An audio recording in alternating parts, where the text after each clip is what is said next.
Shalom, shalom bien-aimé. 1 Corinthiens 11, le verset 10. C'est pourquoi la femme, à cause des anges, doit avoir sur la tête une marque de l'autorité dont elle dépend.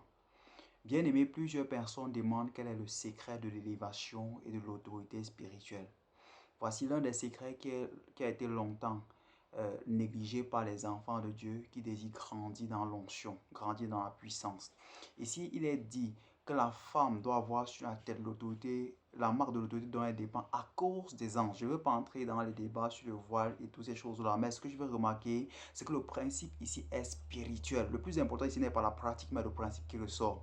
La femme a la marque sur la tête, ou la femme se soumet à la marque de la soumission à cause des anges. C'est que les anges n'aiment pas la désobéissance et la rébellion à l'autorité humaine.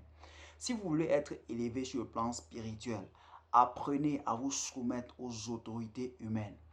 Notez bien, une autorité humaine ne peut pas avoir la capacité d'arrêter le plan de Dieu pour la nation, pour ta propre vie.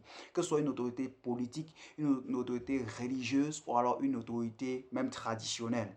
Voyez-vous, lorsque Dieu voulait libérer son peuple de l'esclavage en Égypte, qu'est-ce qu'il a fait? Il a demandé par l'entremise de son serviteur Moïse, la permission à Pharaon qui était un incrédule. Il dit, Pharaon, laisse aller mon peuple pour me servir.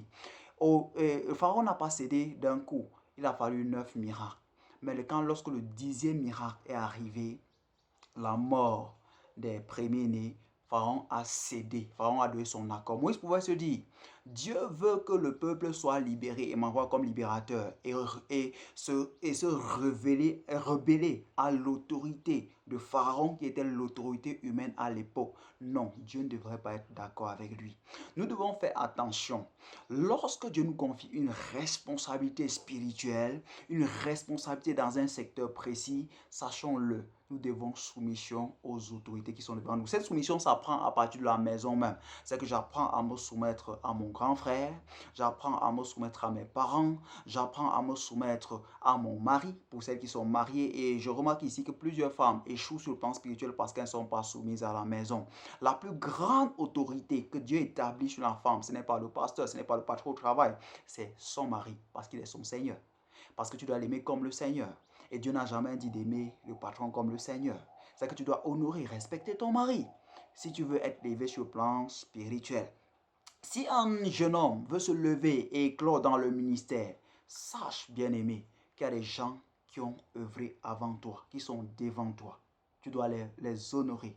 Sache qu'il y a des gens qui vont œuvrer après toi et que tu es au milieu. Si tu veux le respect de ceux qui sont derrière toi, alors respecte ceux qui sont devant toi. C'est important si tu veux être élevé. Bien-aimé, réalise une chose, même si l'autorité qui est devant toi est incrédule, il ne peut pas t'empêcher d'accomplir le but de Dieu. Si tu es un homme de prière, Moïse était un homme de prière. Chaque fois que c'est difficile, pourtant Dieu t'a sincèrement parlé, retourne voir Dieu et tu verras qu'il te donnera la clé qu'il faut. Obéis à Dieu littéralement, mais fais attention, ne manque pas de respect à l'autorité humaine qui est établie chez toi, car de là dépend ton ascension sur le plan spirituel. C'est à cause des anges que tu le fais. Si tu veux voir un ministère angélique puissant, je t'assure, obéis à l'autorité humaine, parce que Satan lui-même n'aime pas la rébellion, et dans son camp, il n'y a pas de rébellion qui peut se tenir. Que Dieu te bénisse, sois humble. Honore les autorités si tu veux être prospère dans le ministère. Que Dieu te bénisse abondamment. Shalom, shalom.